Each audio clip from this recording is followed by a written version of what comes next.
Hi, this is Randy with the Valentine Goose channel, also known as Star Thinker. Asking the question, I know there's a lot of news out today, but I'm going to ask the question that's on everybody's mind. When will my hair start laying down? It just keeps sticking up straight and it will not lay down. Yes, I could put gel in it, but I don't like using gel. I've used hairspray a little bit, but that doesn't make it lay down. Why? Why won't you lay down? I look like a crazy man. Crazy man. So anyway, lots of news today. Lots of news. I want to explain to you um, why it's not worth it to argue with a crazy person, and then why it's important to argue with a crazy person, and then some other things. Because one thing that boggles my mind is this is people who believe things that are absolutely not true, and no matter how much evidence you show them, they just keep believing it's not true. An example of this, and I'm just pulling this out as an example. Um,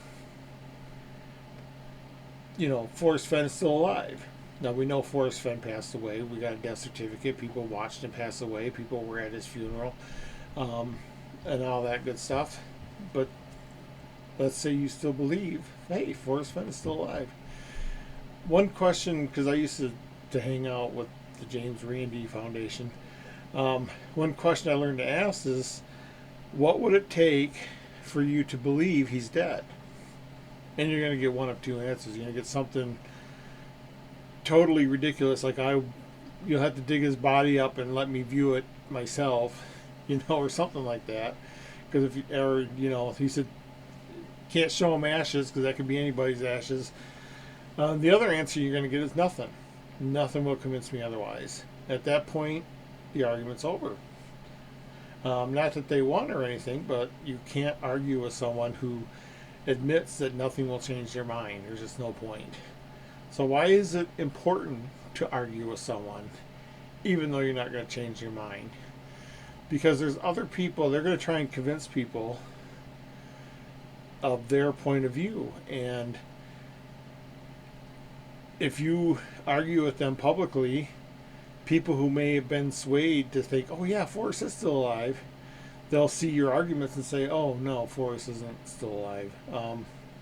So it's not prudent to argue with someone whose mind will not be changed. But if you do, you know, hopefully other people that might have believed the same thing will see that that's an error and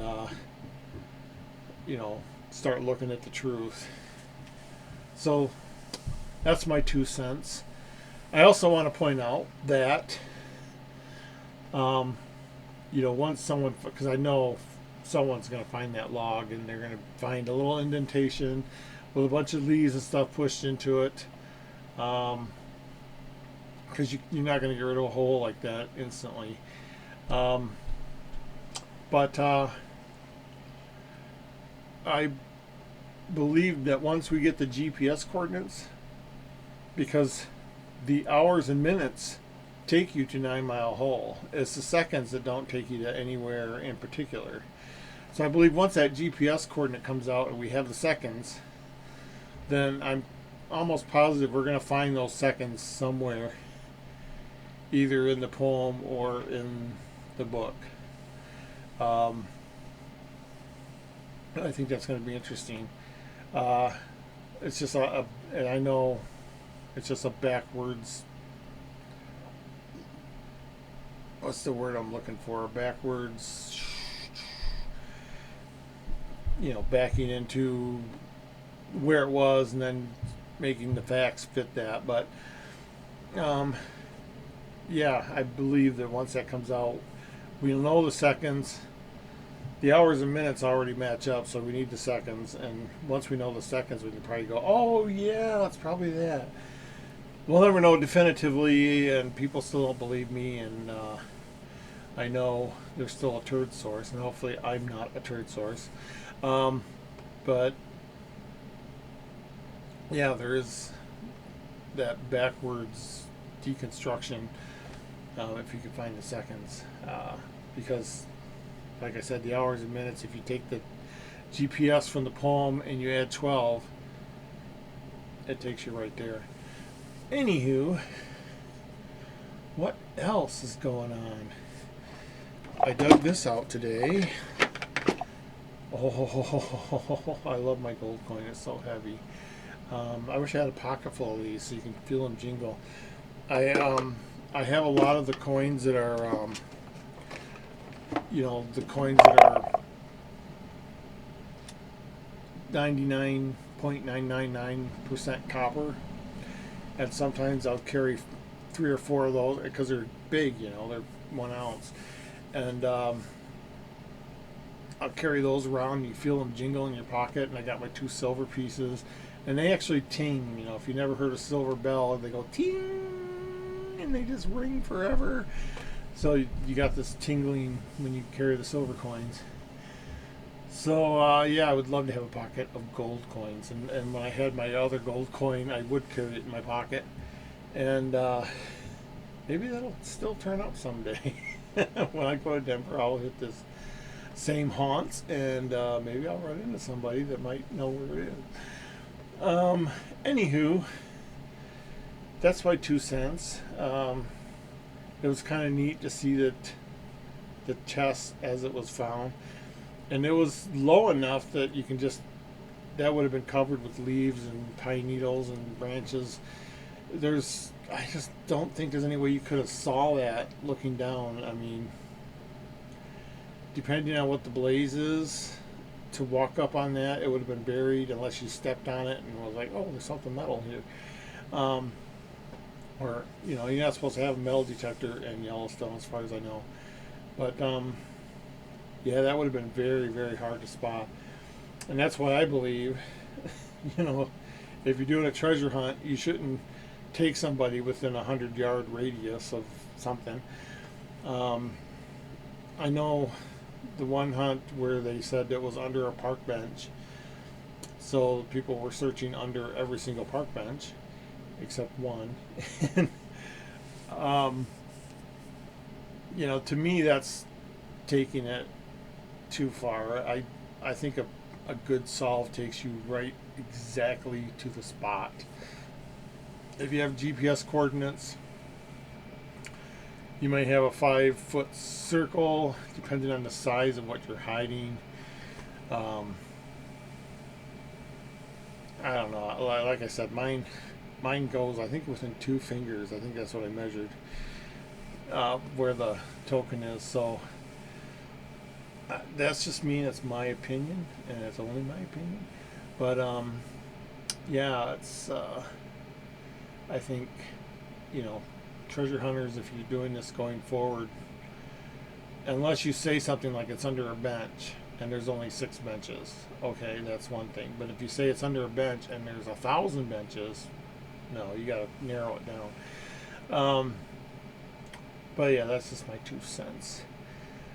Speaking of 2 cents, oh wait, that's work. I almost started to explain something from work. Oh yeah, we got the Sentinel thing. But you guys don't care about my work. Anything else going on? I can't think of anything. I just wanted to say, I was excited to see. I was number crunching, and look at this. I was number crunching a code, and I did some light number crunching, and then I did some heavy number crunching. But I was sitting here doing all this number crunching. I was taking a break, and I just went to Facebook, and I saw these pictures. I thought, that looks like pictures of the chest buried up to its lid. And then I said, if that's true, then there must be someone going live. And Ben was live, and I was watching him a little bit, and I thought, oh, wait a minute. He mentioned something about somebody else going live.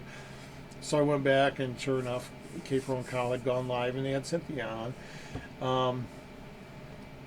I think that, especially since someone zoomed in, they saw a little F carved into that log. I'm like, let's that's findable. And I don't think the way that was laying that it would have been feasible to like roll that log or anything. It looked like it was really set in the ground or it had roots attached or something. Um, I think that's findable. I really do. Uh, so that's going to be interesting. I know I'm not going to Yellowstone myself. If someone comes out with it and says, "Yeah, we found it definitively, and here's the GPS coordinates," in a couple of years, if I'm out that way, I would stop and visit, but I wouldn't make a special trip for that myself. Um, but I am still trying to get to Denver. I'm planning on July or August. My car, which gets like 14 miles to the gallon, especially if gas prices are high, it's going to be difficult. But my daughter offered me her car, and her car gets like 45 miles to the gallon.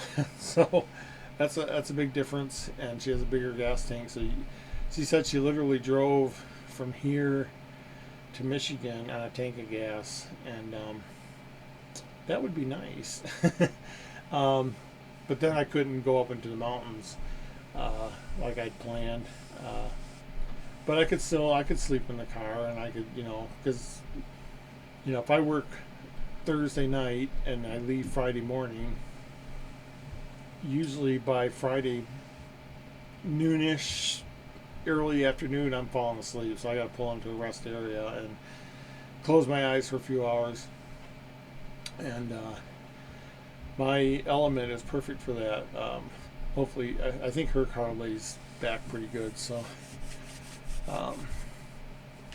something to think about. But yeah, I'm looking forward to that because I am going way out of my way before I go to Denver to check out some places that I might potentially hide stuff. And it's going to be interesting. And I want to still get to La Junta. I still got to get revenge on the ranch. So anyway, cool pictures. I think that's doable. And they were talking and they're saying how it's waterlogged. First of all, you can't see the bottom, so there might have been water in the bottom. But if you looked at the back of the chest, it looked dark, like it was wet. Because when wood, it gets darker when it's wet, and it did look like the back of that box was dark. So I could see water being in there and draining out, and that might be what he meant by waterlogged. Did he really say there was water in there, or did he say there used to be water in there? I'm not sure, but yeah, all that gold, and my granddaughter was down here, and I said, "Hey, get that gold coin out," and she got the gold coin out. And I said, "You see this one gold coin?" I told her how much it was worth and stuff, and I said, "Now look at that chest. That chest is full of these." And just imagine how heavy that chest was. And I also think, there was that carefully worded letter to Forrest about, "I found your chest. I'm going to return your chest." I think there was a document in the chest that said to do that. I don't think that's wording that would have came to mind. If you found the chest, you're going to be hella excited. I'd pull it up out of the ground, take it with me on the spot. I'd have no trouble doing that. But if you open it up and the first thing you see is a piece of paper and a Ziploc baggie, and you read it and it says, "This is what you need to do. Send me an email that says you found my chest and you're going to return it to me." These are the words you should use, because if you're so excited, how can you think about what to write? And that was a very well worded email. So I'm just wondering if there wasn't instructions in the chest. That was speculated before that there were instructions in the chest, and I think those would have been the instructions, was how to word an email to that effect. Because I know I've been watching YouTubes on Missing 411 and missing people in parks, and there's a lot, in Yellowstone and Yosemite. And one of the things they talked about was like campers who go to the same spot every year will just cache their stuff, and they talked about how this one guy went to find his cache, which had a sleeping bag and a tent and everything in it, and that was in a park. So people leave stuff in parks intentionally. They do it intentionally to to come back to it, and they intend to come back to it. Um, so you could say forests put that there, intending to come back to it. Um, yeah. So yeah, pretty interesting stuff. And it was interesting to see the lid of that box. Even, in fact, it looked a little bit lower than the ground, so you can just imagine. If you look at the ground around it, that would have what it, to me that's what it would have looked like. Um, so very hard to spot. I don't know, without a metal detector or stepping on it or blaze that says this is right here. I don't know how you would have found that. And I think, and it's funny too, because in one of the videos, the guy said I was following my blazes. And I was like, oh yeah, blazes. He goes, and technically a blaze is a triangle on a tree. And I'm like, well, to him a blaze is a triangle on a tree, but it could be anything. So it's like, wow. Anywho, and my daughter and I didn't get together to do a video this week, so we'll hopefully get that done next week. She wants to make them shorter, so we're looking into that. So yeah, it's been an interesting night. I might do a video later. I might go live later. I'm trying to. I'm doing work stuff again. I'm not at work. I should be thinking about work stuff. Anyway, I'll see you guys later, and you all have a good night.